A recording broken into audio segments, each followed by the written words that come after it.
Narito na naman tayo para sa isang napaka-sweet at nakakakilig na love story nila Kalingap Edu at Ate Viancy. Tulad mo ay aking makilala. Sa pagpapatuloy ng ating video ay dumayo ang Kalingap team sa bahay nila Ate Viancy. At pagkatapos nga nilang mag-usap ni Kalingap Edu sa nakaraan nating video ay nagkaroon sila ng isang Kalamansi Challenge Part 2. Noong nakaraan nating video ay nakita natin na umiyak si Ate Viancy dahil nga sa mga tanong na medyo personal, kaya naman hindi niya naiwasan na maiyak dahil sa mga alaala na hindi masyadong maganda para sa kanya. Pagkatapos naman noon ay dumako na nga sila sa round 2 ng kanilang Kalamansi Challenge. Napakaganda nga na meron silang ganitong mga challenge dahil mas nakikilala sila at naalalaman ng mga viewers at kanilang mga supporters ang kanilang mga ugali talaga kapag on or off cameraman sila. Kaya naman aliw na aliw ang mga viewers sa kanila. Gerald. Hindi. Limutan ko ang pangalan. Hindi. Si Mr. Beast na lang. Mr. Beast. Ikaw. Coco Martin. Coco Martin. Kayo. Artist. Blackjack. Ha? Coco Martin din. Wala yan. Walang gusto yan. Fernando po. Ako FPJ. PJ. Pares kami. Pero daw po sa'yo. Blackjack. Okay, asa na yun? Sa movie.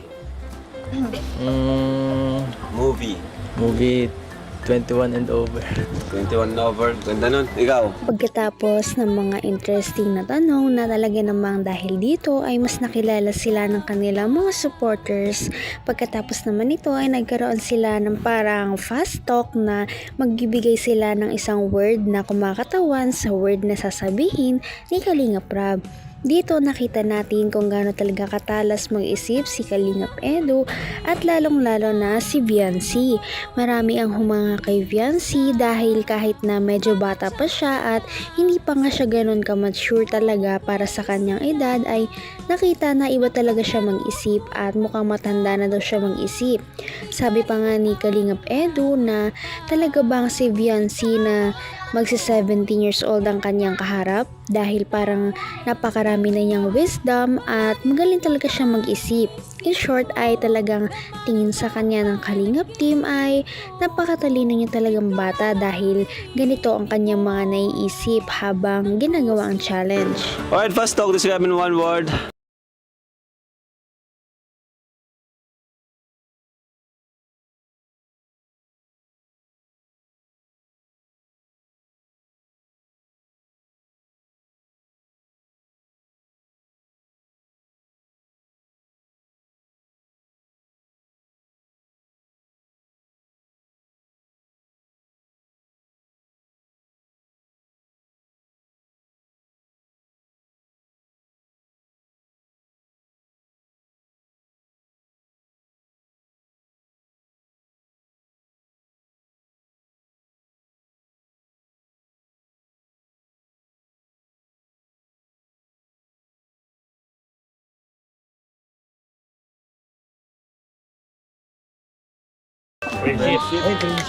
Tama naman, oo. Pagkakaibigan.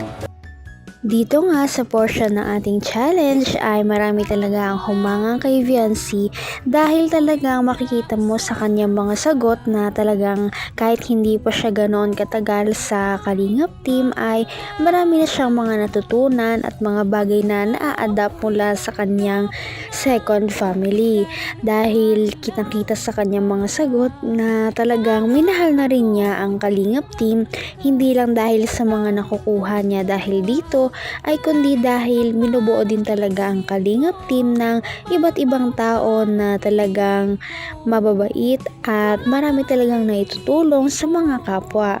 Kaya naman medyo naging masaya talaga ang fast talk na ito dahil mas nakilala talaga nila si Viancy at kung ano ba talaga ang tingin niya sa Kalingap team.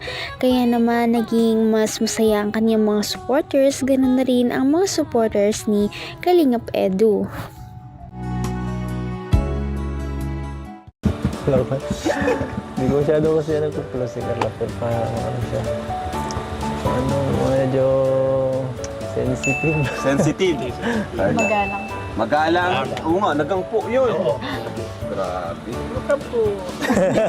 Opo. Yes po, kuya po. Dara. Ano, parang fighter.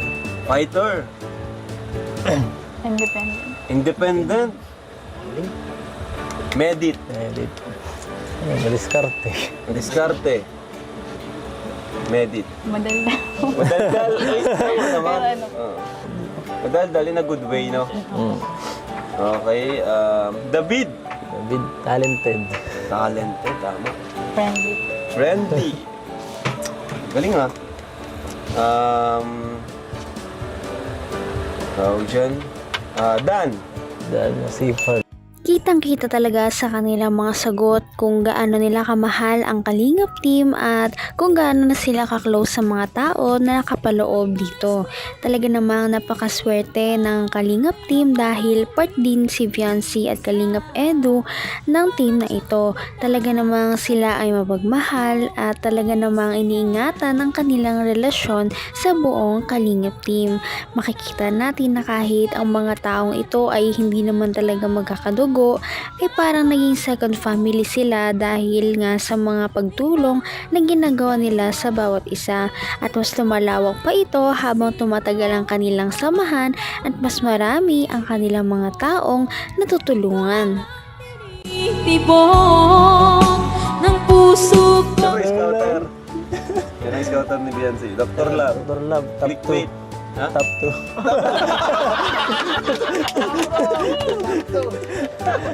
Dr. Love Biancy. Ha? Ano? Siya po yung naging daan. Way. Uy, grabe. Ang galing ni Biancy mag-isipan.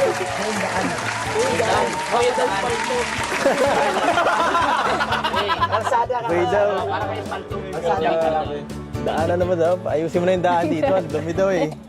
Galing, galing, galing. So, ayan, Biancy. Complete.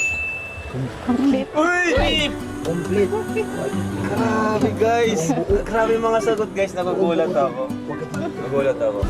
Ikaw, Eds. Ay, Biancy muna, Biancy. Sarili mo. Siguro po ano, matatag siya. Matatag. Tama. Ito, lagi rin akong nagdarusan, hinihintay kita. Napaka-humble naman talagang bata ni Viancy dahil imbis na magyabang siya tungkol sa mga magagandang ugali niya ay talagang ginawa niya lang simple ang kanyang sagot. Sinasabi niya na si Viancy, kanyang sarili ay talaga namang matatag. Sa kabilang banda makikita natin kung gaano ba talaga kagusto ni Kalingap Edu si Viancy dahil ang sagot niya ay complete daw ang word na magde-describe kay Viancy dahil talagang nasa kanya na nga ang lahat. Kaya naman kinilig ang Kalingap team pagkatapos iyon isagot ni Kalingap Edu dahil nagulat din talaga ang lahat sa kanyang sinagot na yun. Alilangan pa. Tatag. And Eds. Sarili mo. Eds. Edu. Edu, ano. Alfredo Alfula. Makulit. May ganun no. Ha? Oo, makulit lang din ako eh. Makulit? Ikaw, Eds. Ha? Makulit? Ay, grabe. Paano ka kinukulit? Labas naman tayo. Sige na. Ako magpapaalam. Namin nakalimutan pala tayo. Jomar. Jomar. Friendly. Friendly. Friendly si Papa. Jomar. Pogi po. Pogi. Jomcar. Jomcar. Bagay. Bagay. Jomcar. Kilig. Kilig. Ayo. Jomcar. Lovely. Forever. Kilig. Gaya-gaya. Sinagot na yung kilig, ano? Talaga namang hindi natin masisisi si Kalingap Edu kung complete ang word na i-describe niya kay Viancy dahil totoo naman, talaga namang napakaganda ni Viancy na bata at masipag, mapagmahal pa sa kanyang pamilya at napakatalino din. Talaga namang lahat ng magagandang traits ay na kay Viancy na. Sa kabilang banda, tingin naman ni Viancy kay Kalingap Edu na siya daw ay makulit dahil talaga namang makulit si Kalingap Edu sa pagpapahayag ng kanyang damdamin para kay Viancy at lahat ng pangulit at mga gesture na magpapakita na mahal niya si Viancy ay talaga namang kanyang ipinapakita at yun din naman ang nagpapahanga sa mga viewers kaya naman mahal na mahal siya ng kanyang mga supporters.